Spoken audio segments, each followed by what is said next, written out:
Bom dia! Hoje eu estou aqui diretamente do NABEM. Nós vamos fazer uma live sobre dinâmicas de autoconhecimento. Eu queria trazer para vocês aqui algumas perguntas que podem facilitar o autoconhecimento diário. Não precisa ser um processo que você vá se ausentar por muito tempo, por muitas horas, para você entender como é que você pode se conhecer no dia a dia, nos mínimos detalhes, nas coisas rotineiras, quero dizer. Então, eu queria primeiramente me apresentar, né, porque o nosso grupo aqui cresceu bastante nos últimos meses, sou muito feliz por isso. Eu sou a Cássia Lima. Eu tenho uma filha de 10 anos que se chama Mariana. Eu fui mãe depois dos 40, então sou uma mãe madura, né? Ser uma mãe madura não quer dizer que eu soubesse de tudo quando ela nasceu, muito pelo contrário. Eu me descobri uma pessoa bastante ignorante sobre diversos aspectos e isso fez com que eu fosse estudar e me aprofundar no meu autoconhecimento, porque eu, a partir do nascimento da minha filha, eu entendi que eu tinha muitas marcas da minha própria infância e que eu não gostaria de repetir, né?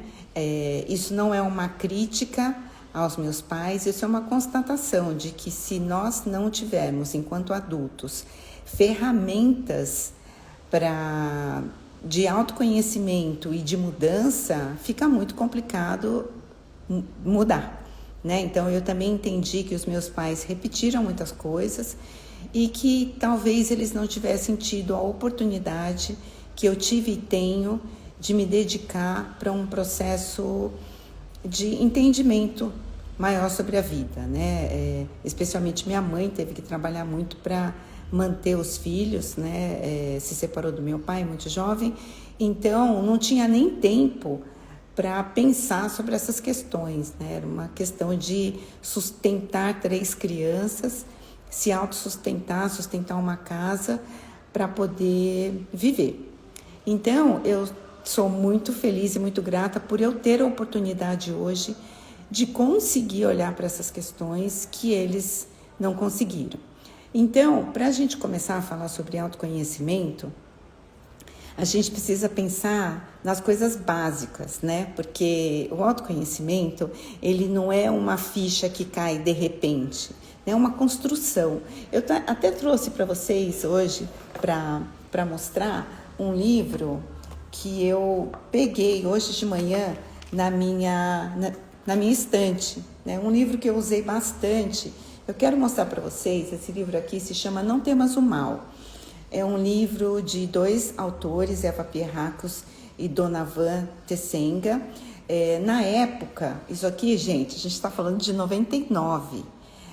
Na época, eu pertencia a um grupo chamado Patchwork e nós estudávamos esse livro, não só esse. Foram anos estudando livros da Eva Pierrakos. Ela tem mais 3 livros e a gente estudava um livro por ano. Era o ano inteiro estudando o livro. Não era um clube de leitura, era um grupo de estudo. Então, só para mostrar para vocês que desde 99 eu tinha uma busca muito grande por entender certas coisas, né? E aqui eu achei interessante porque, só para mostrar para vocês algumas páginas. Eu fiquei muito impressionada quando eu vi essas páginas assim, ó, todas marcadas, ou seja, eu nem marcava linha por linha, eu marcava a página inteira. E é claro, tem alguns trechos aqui que estão marcados as linhas e tal, né? Mas, ó, como aqui, isso aqui é uma coisa mais normal, né? Mas isso aqui que eu mostrei para vocês não é. Isso é uma coisa de realmente assim, nossa, que é isso que eu tô lendo? Que coisa incrível. Então, essa busca pelo autoconhecimento, pela mudança, já estava latente em mim há muito tempo. Então, desde essa época, muito anterior, na verdade, eu lembro que na minha adolescência, eu passava as tardes na Biblioteca Mário de Andrade. Para quem não conhece, é uma biblioteca aqui em São Paulo, no centro da cidade. Eu morava na Santa Cecília, eu ia caminhando até ali a região da Praça da República, em Anhangabaú, onde fica essa biblioteca, e ficava estudando filosofia. Então, ou seja, é uma coisa que nasceu comigo, só para dizer para vocês que o autoconhecimento não é de um dia para o outro, né? É uma construção que você faz. Então, é uma observação, é ter um tempo para você perceber o que você está sentindo na sua emoção e no seu corpo também, porque o corpo ele diz muito do que a gente tem de emoção, e a gente está vivendo uma época de muita desconexão. Então, se aparece algum sintoma físico, a gente toma um remédio para aplacar aquilo, né? Dificilmente uma pessoa tem um sintoma físico e ela vai buscar um médico, ela vai buscar um médico da psique ou da alma, né? Ela vai buscar um alopata, que é uma pessoa que vai estancar aquele processo. E pode ser mesmo que você tome aquele remédio e aquele sintoma desapareça naquele momento, mas em algum momento ele vai voltar, né? Porque a expressão física, ela é um sinal de que tem uma questão emocional que precisa ser vista, com muito amor e com muita aceitação e com muita vontade de integrar aquilo para que seja possível mudar. Não é possível a gente curar algo que não for aceito. Então, se eu nego alguma coisa dentro de mim, aquilo não vai curar, né? Porque eu estou naquele lugar de nem querer olhar. Então, como é que eu vou curar alguma coisa que eu não vejo, que eu não sei o que é, que eu não quero que se expresse, que eu não quero que venha à tona, que eu quero esconder? Então, a gente precisa, em primeiro lugar, prestar atenção. Então, o autoconhecimento é sobre prestar atenção em si. Esse livro aqui que eu trouxe para exemplificar isso não é o único. Eu passei por diversos processos, frequentei vários grupos de autoconhecimento. Quando eu tinha 19 anos, eu participei de um grupo chamado Gnose, que as pessoas se reuniam na Penha, para você ter uma ideia, né? Então era um lugar longe. Eu pegava metrô, saía da minha casa 6h30, 7h da noite para me encontrar com esse grupo na Penha, que era uma viagem, né? Então, existe hoje muita possibilidade da gente fazer isso de uma forma mais simples, né? Então, a começar por algumas perguntas que eu trouxe aqui para vocês, e eu espero que ao longo do tempo que essa live vá ficar aqui disponível, que vocês possam refletir sobre essas perguntas, que são coisas muito simples, né? Vamos começar pelo seguinte: qual o seu nome? Seria muito legal se você pudesse pegar um caderno e escrevesse essas coisas. Qual é o seu nome? Qual a sua data de nascimento? E de quem você é filho ou filha, né? Então, eu sou filha, a Cássia, sou filha do Ismar Tavares e Silva, e eu sou filha da Ildete de Barros Lima e Silva. Então, você vai colocar lá o nome dos seus pais. Quem são os seus avós?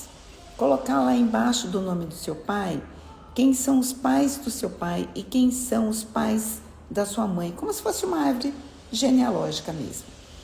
E depois, se você sabe, o nome dos seus bisavós, né? Então, a gente percebe que ao longo dessas décadas, a gente foi perdendo isso, né? Hoje, é muito frequente eu perguntar para as pessoas qual o nome dos seus bisavós, e as pessoas não sabem, né? Isso é uma coisa recorrente cada vez mais, inclusive com essas novas gerações, que às vezes não sabem nem o nome dos avós, né? No caso de ter um dos pais ausentes, aquela conexão ficou totalmente esquecida. Então, hoje a gente sabe que a gente tem aqui no nosso país 5 milhões de crianças que não têm o nome do pai na certidão de nascimento. Então, percebe que aí você já tem uma lacuna, você não sabe quem é essa família. Você não sabe 50% da sua história, você não sabe, né? Porque você não vai saber nem quando o médico te perguntar se você tem tendência a ter diabetes, se tem alguém na sua família com histórico de câncer, se tem alguém na sua família com histórico de problema cardíaco. Você não vai saber responder. Você vai saber responder de 50%, que é daquela parte da família que você conhece. No caso, aquela criança foi registrada com o nome da mãe, então ela sabe alguma coisa do histórico da família da mãe, mas do lado do pai não sabe nada. Então você vai responder no questionário médico: não, eu não tenho histórico de câncer na família, mas você sabe o lado do seu pai, né? Não sabe. Ou mesmo que a gente sabe que tem muitas crianças que têm o nome do pai na certidão de nascimento, mas esses pais são completamente ausentes, assim, ausentes total, sem contato, sem saber quem é, sem saber como vive, onde vive.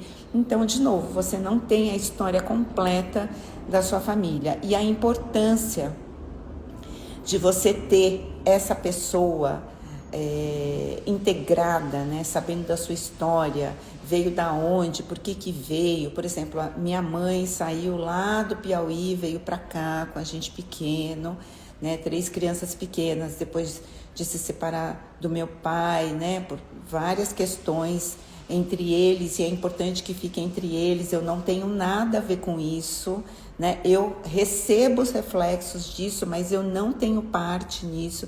Essas coisas precisam ficar muito claras para a criança. A criança não interfere na relação de pai e mãe, a criança não toma partido de pai e mãe, a criança recebe as consequências, porque isso é fato, né? Mas a criança não interfere nessa relação. Então, primeiro passo, né, que eu queria que vocês conseguissem pegar um papel e uma caneta e escrevessem o seu nome, a data de nascimento, o nome dos pais, o nome dos avós e, se souberem, o nome dos bisavós, né? E quando a gente fala de bisavós, a gente está falando aí de uma pessoa que provavelmente a gente não conheça. É raro a gente ter alguém da minha faixa etária, então não tem. Eu tenho uma amiga aqui no Instagram, a Roberta, que outro dia ela comentou num post que eu coloquei sobre ancestralidade, que a bisa dela tá viva, tem 99 anos, é uma bênção. Então, a bisa tá lá, dá para conversar com a bisa e saber as histórias da família, né? Isso diz muito do nosso autoconhecimento. Ela falou assim: mas a Cássia, saber da história da minha família adianta? O que isso tem a ver comigo? Eu estou vivendo a minha vida, eu estou construindo a minha história, eu estou fazendo tudo diferente, eu não quero saber. O passado da minha família foi super triste, traumático, foi horrível, os meus ancestrais vieram de outro país sofrendo, vieram fugindo da guerra, eu não quero saber de nada disso. Gente, a história da nossa ancestralidade diz muito sobre quem a gente é. Não só sobre o ponto de vista físico, né? Como eu falei, a gente tem aí os aspectos genéticos, mas existe uma energia, existe um campo na nossa ancestralidade que a gente muitas vezes é fiel a ele, né? E a gente precisa conhecê-lo para a gente conseguir transformar. E como é que a gente conhece a nossa ancestralidade? Pesquisando, conversando com as pessoas, conversando com os pais, com os avós e, se tiver sorte, com os bisavós, né? E aí, depois que vocês escreverem lá os nomes desses ancestrais que vocês conhecem, né? Os próximos e talvez os mais longes, e aí, mesmo que não estejam vivos, mas você sabe o nome deles, se puder colocar nessa pequena árvore que você estiver escrevendo, vale, né? E aí tentar descobrir um pouco mais sobre eles, sobre como viveram, né? Com quantos anos casaram, foram felizes no casamento, quantos filhos tiveram, tiveram alguma perda, alguma dor, algum trauma, qual era o sonho dessas pessoas. É difícil a gente saber disso, mas dos nossos avós é mais fácil, né? Eles estão ali, a gente pode conversar com eles. E muitas vezes nem os nossos avós, talvez, vão conseguir aprofundar em certas questões, porque também não estão acostumados a falar sobre si, né? Não tem um autoconhecimento elaborado. Talvez numa conversa, conforme for ali cutucando, saia uma pérola. E aí é importante, porque isso pode reverberar muito profundamente dentro de vocês. E aí, depois desses nomes, a gente podia pensar no que é que você gosta, né? Do que você gosta. Isso é tão importante, porque primeiro, a gente muda, fato, né? Então, o que eu gostava quando era criança pode não ser mais o que eu gosto hoje. Ou pode ser que sim. Por exemplo, eu continuo gostando de ler. Eu continuo gostando de atividades que me provoquem o saber, né? Que me instiguem a saber. Isso permaneceu, né? Mas, por exemplo, eu não brinco mais de boneca. Na verdade, acho que eu nunca gostei. E é preciso assumir isso, né? Eu tenho uma filha, uma menina, que gosta de brincar de boneca. Para mim é uma dificuldade brincar de boneca, porque eu não gosto. Eu gosto de pintar com ela, eu gosto de fazer atividades com argila, por exemplo, e isso a gente faz bastante. E gosto de atividades que sejam relacionadas ao corpo. Então, eu gosto de brincadeiras de correr, tanto é que eu gosto de correr. Então, com a minha filha, brincar de correr é mais fácil para mim do que brincar de boneca. Eu gosto de nadar, então eu gosto de ficar brincando com ela na piscina, né? Então, como é que eu, me conhecendo, consigo aliar essas minhas atividades também na minha rotina, com as pessoas que eu amo? Porque, de novo, para mim, brincar de boneca é um sacrifício, né? E aí eu tenho que buscar uma outra alternativa. Quem gosta de brincar de boneca com a minha filha é meu marido. Então, ele brinca com ela muitas vezes de Barbie. Então, tá tudo certo, né? Então, o autoconhecimento passa por isso. Então, é importante você saber o que você gosta, de verdade, né? E às vezes, quando a gente se torna mãe, a gente esquece das coisas que nos dão prazer, né? E isso é tão importante, a gente saber aquilo que dá prazer pra gente. A gente está tão na tarefa, né? Eu tenho que fazer isso, tenho que fazer isso. E a atividade física, às vezes, entra na tarefa. Quem consegue fazer, né? Porque tem gente que não consegue. Mas a atividade física, às vezes, que pode ser um prazer, muitas vezes ela entra na tarefa, porque tem que fazer, tem que fazer, tem que fazer. E aí eu pergunto, o que é que você gosta de fazer? O que é que te dá prazer? Ficar deitada, relaxando, pensando em nada? Ou gosta de nadar, gosta de ler, gosta de pintar? Qual o hobby que, se você tivesse tempo, você gostaria de se dedicar? Às vezes a gente não sabe. Presta atenção, escreve várias coisas. E depois vai vendo o que é que gosta de verdade. Ou o que está escrito ali está na fase das tarefas, né? E vai excluindo o que é tarefa e vai deixando só aquilo que te dá prazer. A outra coisa é o que você não gosta de fazer, que é importante você ter isso também anotado. O que é que você não gosta de jeito nenhum, mas eu faço porque tem que, né? Eu não gosto disso. Então, como eu mencionei com vocês, eu não gosto de brincar de boneca, né? Mas eu brinco, às vezes eu brinco. E aí vai, entendeu? Mas não é um prazer. Então, descubra aquilo que você goste, né? Então, eu gosto de cozinhar. Eu gosto de cozinhar às vezes, mas eu faço isso como uma tarefa todo dia. Mas de vez em quando eu gosto de fazer alguma coisa. Mas aquilo que de fato você não gosta de fazer isso. Mas às vezes eu faço porque eu tenho que. Então é importante até para depois você pensar do porquê que você não gosta. Por exemplo, eu não gosto de brincar de boneca, como eu disse aqui. Eu não brincava de boneca quando eu era criança, né? Eu não tinha boneca. Então, eu acho que aí tem um estranhamento quando eu vejo uma boneca, uma criança brincando de boneca. E outra coisa,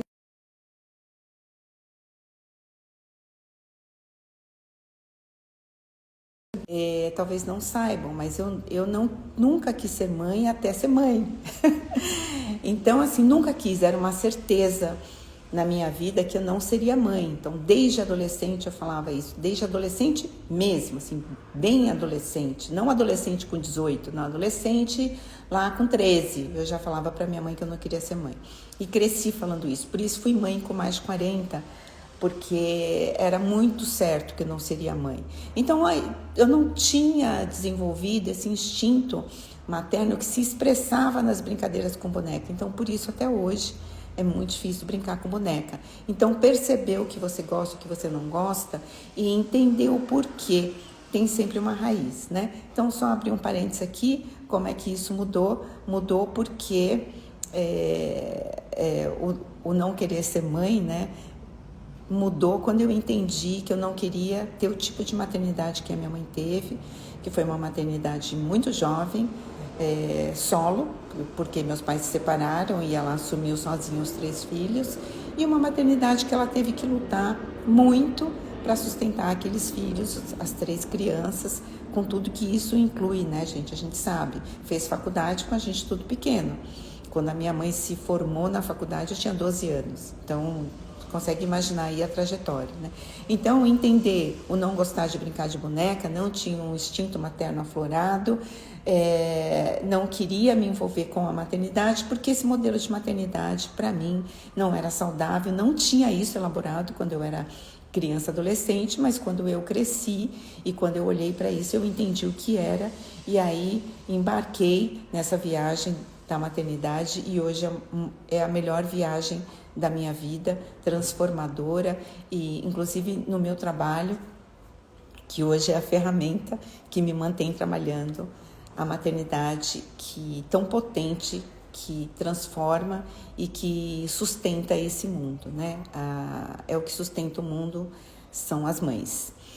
Então, a tarefa dos nomes, do que te faz, do que você gosta, do que você não gosta, e tentar definir com algumas palavras quem é você hoje, né? Talvez um bom exercício seja também dizer como eu era antes e o que eu sou hoje. Vê se tem alguma relação, 2 colunas, né? Eu criança, eu hoje, né? Para ver se tem alguma dá para correlacionar alguma coisa, se dá para manter alguma coisa, tem alguma coisa que ficou dessa criança ou não? Você mudou?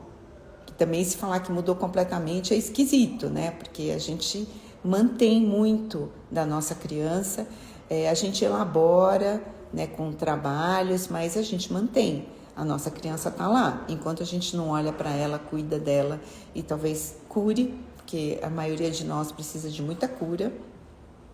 Essa criança está lá, a gente só não está olhando para ela, né? Está desconsiderando como talvez tenhamos sido desconsideradas, mas é importante fazer essas 2 colunas, de como você se definia na sua infância e adolescência e de como você se define hoje, e veja se tem relação uma coisa com a outra, né? O que manteve, o que não manteve, e se não manteve mesmo, ou você só acha que não manteve, né? É legal pensar nisso, só acho que não mantive, ou não mantive mesmo, trabalhei, superei, o que aconteceu aí e o que aconteceu para isso se resolver, se dissolver, se diluir, se transformar, enfim, né?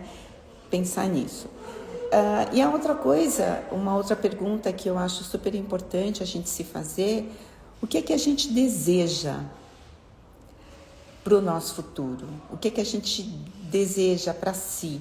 E não precisa ser um futuro daqui a 10 anos. Eu lembro que quando eu era estudante, né, assim, a gente falava assim, planeje seu futuro daqui a 10 anos. Como é que você quer estar daqui a 10 anos? Não tem como a gente pensar nisso, né, gente? Né? Daqui a 5 anos, não tem, porque a vida é isso, né? Eu acho que trazendo aí, principalmente esse mês, que é o mês que a gente comemora a nossa vitória sobre o Covid, né? Que há 5 anos começou a pandemia e a gente viveu aquele horror e nós saímos disso, para a gente saber que a vida é isso, né? A vida pode mudar de uma hora para outra. Então, não dá para a gente pensar, idealizar como é que a gente vai estar daqui a 5 ou 10 anos. Mas a gente pode, e eu acho importante isso, a gente pode pensar em quais sentimentos a gente quer estar, né? Como eu quero resolver isso na minha vida, né? Qualquer coisa. Meu relacionamento com fulano de tal, com o marido, com o filho, com a minha mãe, com meu pai. Esse relacionamento eu gostaria muito de ver de outra forma, né? Eu gostaria, e não precisa ser um futuro daqui a 5, 10, né? Pode ser esse ano ainda, mas precisa ter um trabalho envolvido, né? Mas eu acho que a gente pode pensar sobre isso, né? Não é sobre, eu quero ter a casa dos sonhos daqui a 5 anos, né? Daqui a 2 anos, quando for entregue as chaves, né? da casa. Não é sobre isso, é sobre o sentimento, é sobre emoção, né? Qual emoção eu quero que predomine na minha vida nos próximos anos, neste ano, neste dia, né? Eu acho que a proposta pode ser diária, inclusive, né? Porque quando a gente vai dormir, a gente pode pensar, eu atingi esse lugar que eu tanto queria, e provavelmente no começo não, mas talvez ao longo dos dias a gente vá se exercitando com mais frequência aquela emoção que a gente quer ficar, estabelecendo aos poucos aquela emoção que a gente quer para a nossa vida como um padrão. E esse padrão não quer dizer que a gente vai estar nele e estacionar, não é, né? A gente fala que é o lugar em que você vai ficar com mais frequência e o lugar para onde você vai voltar quando você conseguir se reequilibrar.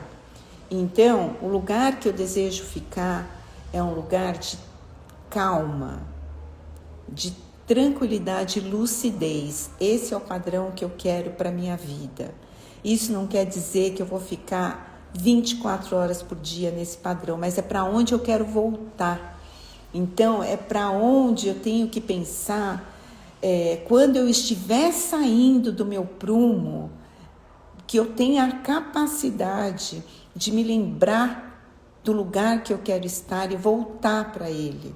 Né? No começo, com dificuldade, com o coração acelerado, com a mente agitada, nervosa, estressada, mas aos poucos exercitando, tentar lembrar, é para este lugar que eu quero voltar, para esta emoção que eu quero voltar, de calma, tranquilidade, lucidez.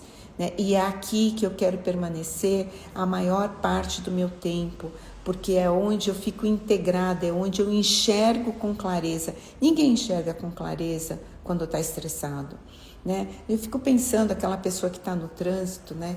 Saiu atrasada, está no trânsito, buzinando, tudo parado, gritando com o filho do lado, porque, né?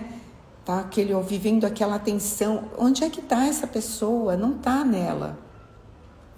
Ela está no ambiente externo, né? E o ambiente externo está retratando tudo que ela está se permitindo sentir, né? Porque a gente pode estar no trânsito e pode estar bem, né? E aí a gente tem que partir para como, né? Então, por exemplo, se eu sou uma pessoa que normalmente me estressa no trânsito, eu tenho que sair mais cedo.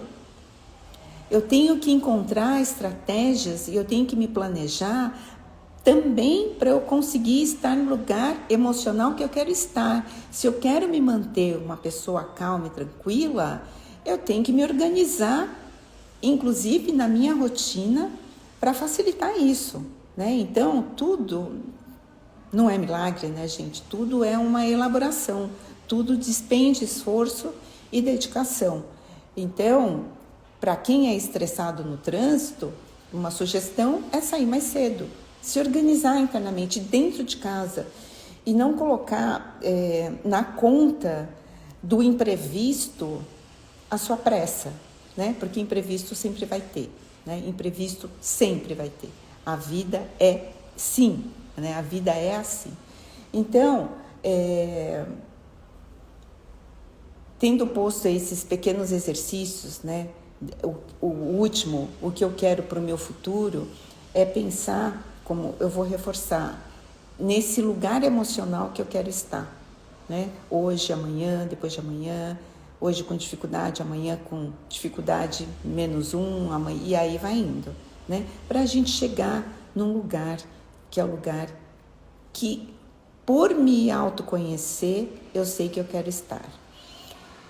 Eu espero que vocês consigam extrair alguns insights do que a gente conversou aqui e que vocês consigam iniciar, para quem ainda não iniciou e para quem tem o desejo de, que vocês consigam trilhar uma trajetória de autoconhecimento fundamental para todos, especialmente para quem é mãe e para quem é pai, para que a gente não repita com os nossos filhos a nossa história e para que eles sejam livres para viver a história deles a partir do lugar que eles quiserem, sem carregar as nossas neuras, os nossos traumas, o nosso estresse e as nossas angústias, para que eles levem da vida que eles têm com a gente hoje, enquanto crianças e adolescentes, ferramentas para seguir na vida e que sejam muito mais felizes do que a gente foi na idade deles e que a gente possa ser tão feliz também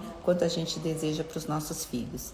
Eu vou ficando por aqui, só quero dar uma olhada aqui nas pessoas que estiveram conosco, dar um oi para todo mundo e dizer para vocês que na semana que vem, quarta-feira que vem, nós vamos ter um encontro no Centro de Convivência do NABEM, para falar sobre depressão infantil e na adolescência com a psicóloga Paloma Vilhena.